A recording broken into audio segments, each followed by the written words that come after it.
Welcome to the Serengeti. We fucking hate Triple H. It's gonna leave a mark. Oh yeah, man.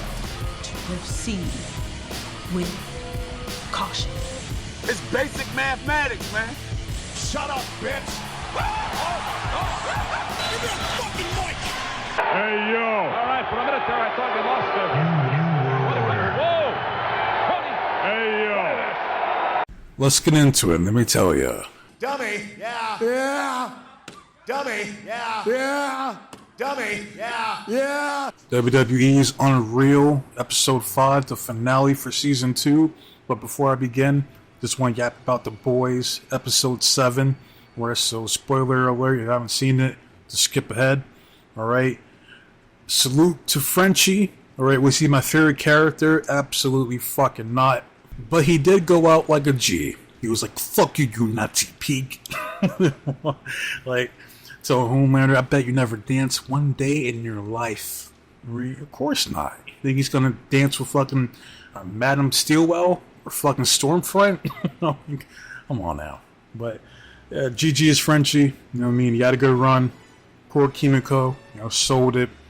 Great reaction. Great acting from the actress. Soulja Boy had that shit coming because you look at Season 3, he had a moment with Butcher, like, wait a minute. Homelander fucked your wife, and now you want to save the brat? The fuck's wrong with you? Right? He's right fucking there, now you blink? Valid point, alright? Which Butcher to this day didn't have a response for, at least a good one. Alright, you fast forward to Season 5, right? Confronts Butcher, right? Butcher still doesn't have a good response. Just told him to go fuck off, you cunt, basically, right? Had your moment at Episode 5 where you could take out Homelander yourself with Malchemical and Mr. Marathon, but you said, oh, he is an asexual weirdo, but he's my asexual weirdo. Nobody fucks my son but me. Just, and then you think that you're going to just walk away to fucking Columbia? And I seen people, they were talking about how Soulja Boy was the smartest character on the show. Well, I'm like, he ain't that damn smart if he honestly thought to himself that he was going to just go away to Colombia, snort all the premium Colombian cocaine, as he pleases and knock down a bunch of old, dusty-ass, big-booty Colombian bitches. And nothing was going to happen to him. As if Homelander would just be like, yeah, I'll see you in Colombia, Dad. It's all okay. I love you. Like, be real. Like, it's such stupid writing. You know what I mean? Like, a lot of plot holes. Like, we still don't know what the fuck Homelander did with Queen Maeve's eggs, ovaries, or the fallopian tubes. You know what I mean? That one episode when she was incarcerated, right? And he was like, yeah, we got your DNA. Well, what happened to that? I don't know. I don't fucking know, man. I guess there's like leaks going on out there about the finale. I'm not checking for that shit. I avoid spoilers like the plague. So, I mean, hopefully, like, it would be some bullshit if, like, they don't use Marie after building her up for the past 2 seasons and Gen V. It's like, well, no fucking wonder Gen V Season 3 got canceled. You know what I mean? So, I don't know what the fuck's gonna happen in the finale, but I'm all for it. I mean, I just hope, I don't want MM to die, I don't want Huey to die, and Kimiko. Those three, I want them to survive. Everybody else, like Starlight, I don't care. Butcher, I'd be shocked if he makes it out of this alive. All right, Homelander, obviously, he's gonna get got. The Deep, that's just coming. What a pussy. What a bitch. You know what I mean? But I still love the show, man. Like, I find it entertaining. You know what I mean? So, we'll see what happens next week, man. And I watched Punisher, One Last Kill. That was dope. Alright. Don't know. Punisher is probably my #1 favorite from Marvel. Top 3 for me, real quick. #1, Punisher. #2, Hulk. #3, Spider-Man. Alright, so go check it out if you haven't seen it. But enough yapping. Let's get into this episode. Start off, we got Becky Lynch talking about, she's a terrible liar. Show a bad line to her family about Rollins being injured, her husband. Fast forward, we get to the match with Old Jelly Roll and Randy Orton versus Drew McIntyre and Logan Paul. All right, Shane Helms was the producer or / agent for the match, and I do believe this was the last pay-per-view I watched on the main roster. Right, I don't really remember the match like that, so. But Jelly Roll gets the back, real position, talking to Triple H. Jelly, what you did out there was absolutely amazing. You went out there and you killed it. And then Jelly was like, but I messed up here and there, a couple times, but it doesn't even matter. They didn't even notice. The fans are idiots. Where what matters is us watching back here, and we all are impressed by your performance. That's what he told him. Alright, you fast forward to CM Punk versus the Ring General Gunther for the World Heavyweight Championship, where Seth Rollins comes back, makes his grand return, crowd pops, and then he's teasing the injury, then he's teasing that, hey, I'm perfectly fine. Crowd popped again. Yeah, it was a good moment. I'll give Rollins that, but I'm still thinking back in my mind. LA Knight, yeah, should have won that briefcase. And it should have been him cashing in that Money in the Bank briefcase. Fuck that shit. Rollins is now the new World Heavyweight Champion. Goes to the real position. Triple H. He was like, you lying motherfucker. I'm just joking. You did it, my son. You are now the World Heavyweight Champion. You played them all like suckers. Congratulations. CM Punk gets back, talks to Triple H. He was kissing his ass. He was like, I can't thank you enough for this opportunity, man. And then, you see that big ass smirk on Triple H's face. He was like, Phil, even though I still think you're a skinny, fat ass. But one thing we have in common is that we both love money. Like, do I think for one single solitary second that these two fuck with each other like that? Absolutely not. But one thing that bonds them and brings them close together is making money. Alright, then fast forward to night 2, got this motley crew talking about they didn't know shows. We're gonna go film Street Fighter for like 6 weeks, which I'm like, how the fuck do you not know that? Not only that, when you found out, you still decide, hey, well, let's just put the fucking belt on him, fuck it. Crazy. But we'll get to that here in a little bit, alright? They didn't focus on Becky Lynch versus Lyra Valkyria and all the botches that happened. The first botch was when Lyra threw Becky into the cameraman and she apologized. You can tell she felt bad. Hey, shit happens. You know what I mean? Second botch was when the zip tie broke and the camera caught it. And then the third botch was when she got zip tied again and then was struggling to get it off. And then Tyson Kidd, who was the agent for the match, was like, I don't know what she's doing. I mean, like, that's not what we agreed on. They finally finished the match. Becky goes over, if I'm not mistaken, because her family was in attendance. They get back to gorilla position. Right? Lyra was apologizing. She was like, yell at me. Like, I'm sorry. It's my fault. I fucked up. And Becky was like, I'm not going to yell at you. Hey, shit happens.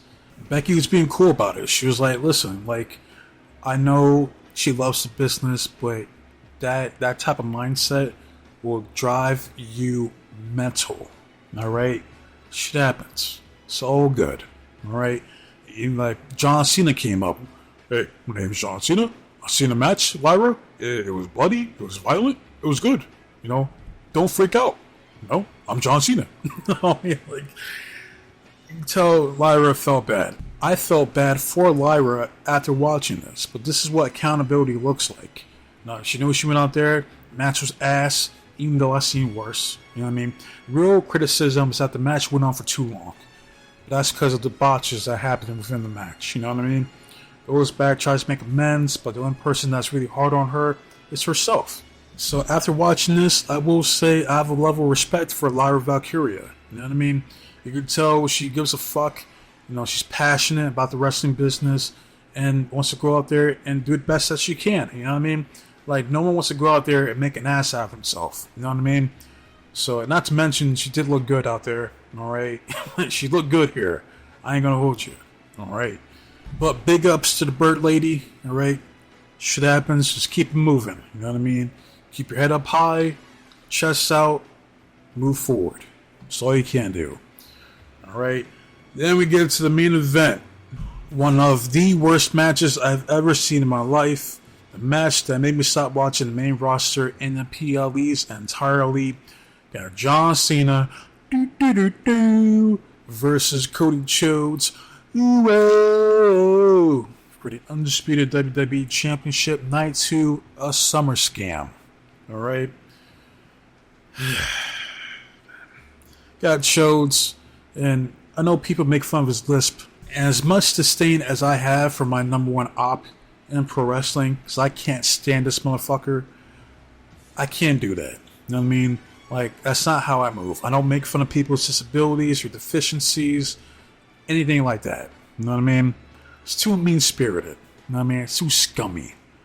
But Rhodes was like, yeah, I'm getting older, I gotta take care of my body, you know, and I'm out there with the greatest of all time, and he's getting cheered, and I gotta deal with that.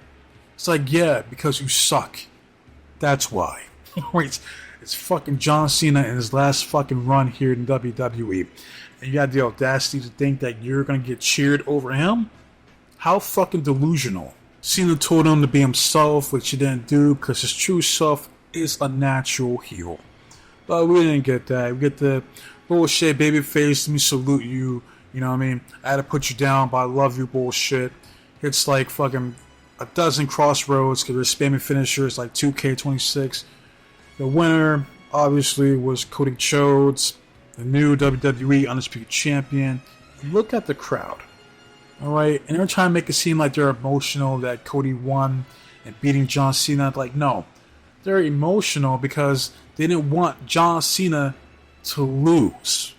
Alright? This crowd was behind John Cena. That's why they were chanting, Cena, Cena, Cena. When his ass got pinned, 1, 2, 3, you can see the disappointment in the fans. It was a complete fucking buzzkill. Like, fuck is this? Like, really? You know what I mean? Like I stopped watching. I turned this shit off immediately. I'm like, fuck this company, fuck this match, and fuck both these two. These are my number one and number two most hated wrestlers of all time. Alright? It was just at that point, Cena was the lesser of two evils because I can't fucking stand Cody Rhodes. Alright? And to this day, I see people, you know, they still advocate for this dude. Like, I like Cody's character. You know what I mean? But I want to see him turn to a heel, but I like Cody. What is there to like about this dude? I don't get it. I don't fucking get it. I never will. Now, I'm not talking about the man outside the ring. I'm talking about him as a wrestler. What the fuck do you like about Cody Rhodes? What is his character outside of him being the son of the American dream? That's the road, baby. Gets released the first time because he wasn't good enough. Comes back, launches his whole campaign to make you feel sorry for the fact that his pops was never champion, even though he was never, ever going to be WWE champion. But as a Nepo baby that he is, he felt entitled to take the ball and run with it, and that was the catalyst for his run here from 2023 to now, of him having to finish his story. The story that never ends, apparently, this guy. Oh, look, Cody's getting emotional again. Emo Cody. It's like, congratulations. You managed to be the top guy in the weakest era of the WWE. Congratulations. You know, kudos to you. Alright? And the ratings have been suffering because of it. Because I've seen people try to misconstrue what I said. Right? I never said Rhodes was the only reason why the ratings are down. I said that he is a large reason as to why the ratings are down. But he's not the only one. It's him, because he fucking sucks. The creative team sucks. Triple H Sucks. And TKO sucks. That's why SmackDown went under 1 million viewers last year. For the first time ever. Like, they could be so down bad that they're generating TNA numbers. But you have people who will come online who have a clear case of Stockholm Syndrome that will excuse this incompetent, insufferable ass company no matter what. As long as they get Raw and SmackDown each week on time like clockwork. And it's fucking sad. Not me. That cannot be me. Like, this shit is fucking garbage. Alright, it's been garbage. The people who they're trying to push, I could give two fucks about. The people who I want to see get pushed continue to get wasted and eventually released. So, I'm good. Like, I have zero interest in this product outside of NXT and maybe AAA. But I digress. Finishing up this episode, you have Triple H, Cena. Despite how I might feel about him, he can still go out there and perform at a high level, and I gotta respect it. And then Brock came, F5 Cena, and then that's it. That's it for this fucking episode, man. That's all I gotta say about this shite. I do apologize for these episodes taking so long to be put out. Right, when season 3 comes, hopefully it'll be more like back to back to back when it first drops. Alright, I'll try to, muster up the energy to stomach this bullshit, this propaganda, because it's tough. Like, I had to multitask, because I can't just watch this shit just like with my full attention. I can't fucking do it. But I want to hear from you guys, alright? If you care about WWE's Unreal Season 2, let me know how you guys felt about this episode, or just the second season in general, alright? But if not, waste enough of guys' time. So with that said, be safe, be blessed, take care of yourself, protect you and yours, love them, stay warm, stay dry, stay frosty. And most importantly, trust in God, God be with you. I'm out of here, alright? Till next time, adios.